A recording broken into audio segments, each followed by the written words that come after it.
Alors Qasim, il est allé voir sa mère et a raconté la mort des martyrs de ses deux cousins. Il avait conclu: si je ne dois pas mourir en martyr aujourd'hui, quel intérêt présentera pour moi la vie?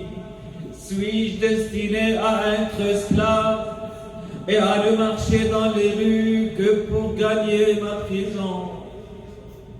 Ma mère se souvint de ce que l'imam al-Hassan lui avait confié juste avant de mourir, qu'un jour Qasim sera désespéré au-delà de toute description. Il lui avait remis une lettre cachetée qu'elle devrait lui donner alors. Elle chercha la lettre et l'attendit à Qasim, les doigts tremblants d'impatience et d'angoisse. Qasim déplia la lettre et lut.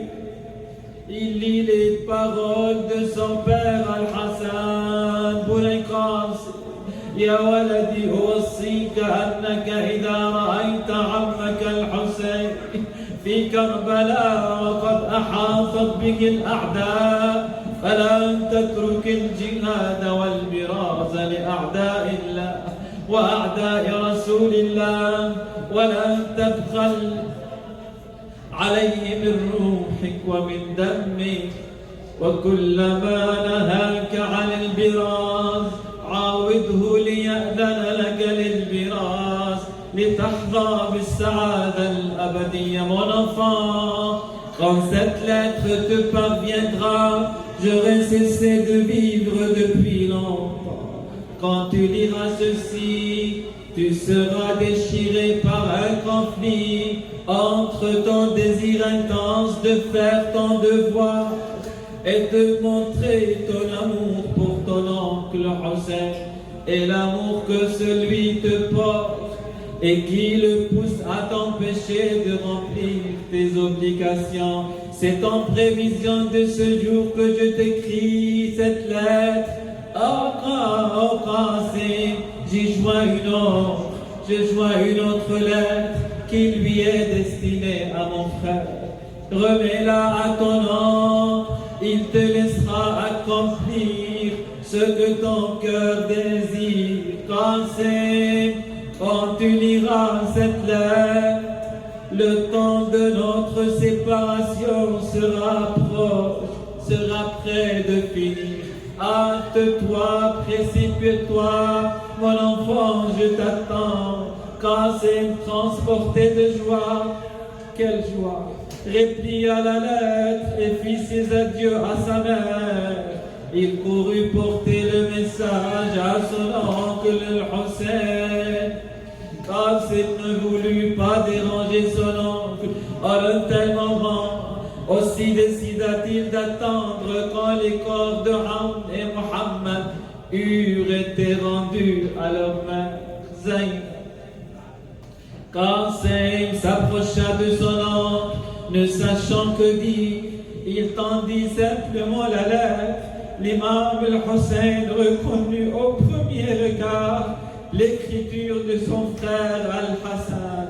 Surpris, il l'ouvrit, il lut le message qui lui était destiné.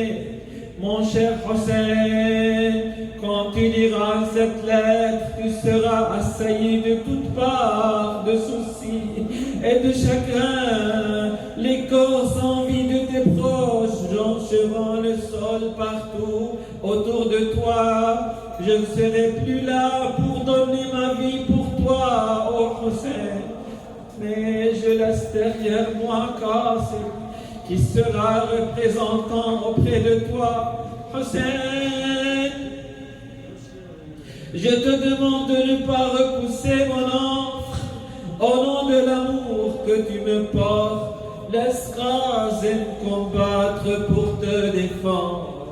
Laisse-lui connaître la gloire du martyr. L'imam Hussein fut soudain submergé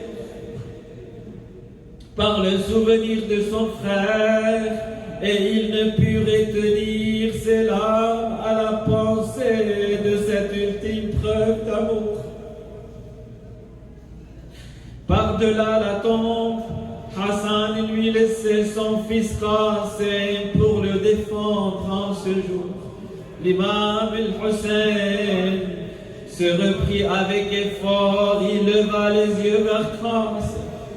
Mon cher enfant, la volonté de ton père est un ordre pour moi. Il ne me laisse pas le choix, va Qasim.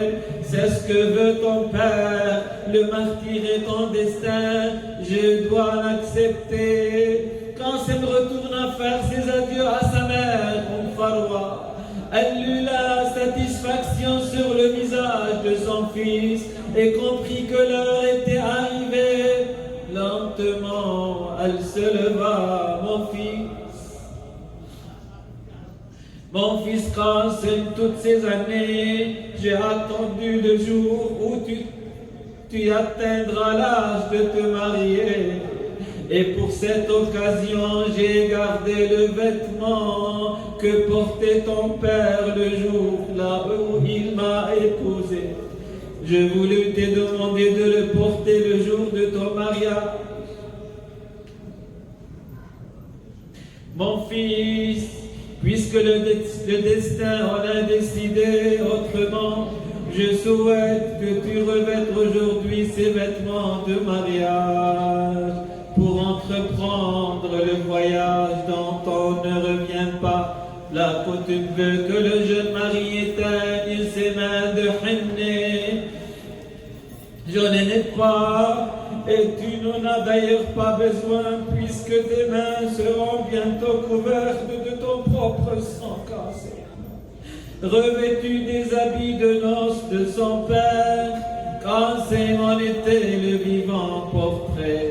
Il embrassa la mère, salua sa tante Zainab, puis vint embrasser avec respect les mains de son oncle Hussein.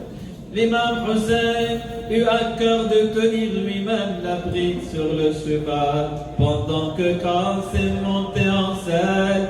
Il le salua de ces mots: Qasim, je ne serai pas long à venir te joindre. Qasim s'avança vers la bataille. Quand il parla, il se fit un grand silence. إني أنا القاسم من نسل علي نحن وبيت الله أولى بالنبي من شمرد الجوشن أو ابن الدعي. Son éloquence était celle de son grand-père Imam Ali. Les mains que portait sa voix juvénile faisaient baisser vers le sol les regards de ces brutes sonnables. إن تنكروني فأنا شبل الحسن سبط النبي المصطفى والمؤتمن. هذا حسين كالأسير المرتهن بين أناس لا سقوا صوب المزن. Qasim se battit puisqu'il fallait se battre.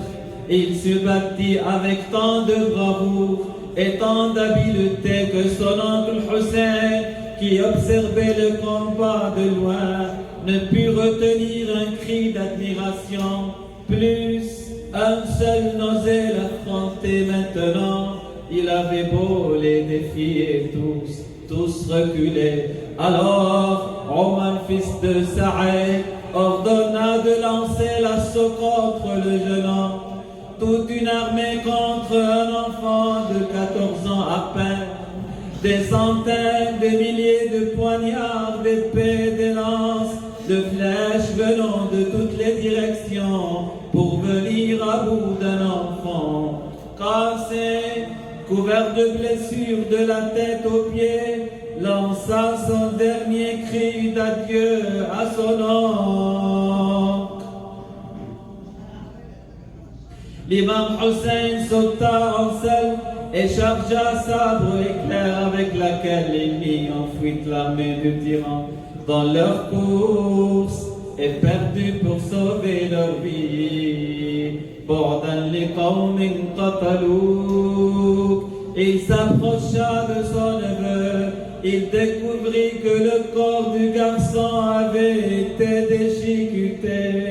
بعدا لقوم قتلوك ومن خصمهم يوم القيامة فيك جدك وأبوك. عز والله على عمك أن تدعوه فلا يجيبك أو يجيبك فلا ينفعك صوته. هذا والله كثر واتره وقل ناصره. صارت عليكم لما خروا ندى الحسين عما واقبل عليه حسين يشم شافه ويسبح الدم. يقولون منجلة الغبر والغلام يمحص وأبو علي واقفه ويقول عز علي يا ولدي أن تناديني فلا أجيبك أو أجيبك فلا أنفعك. لكن سامحني يا ولدي هذا صوت قل ناصره وكثر واتره.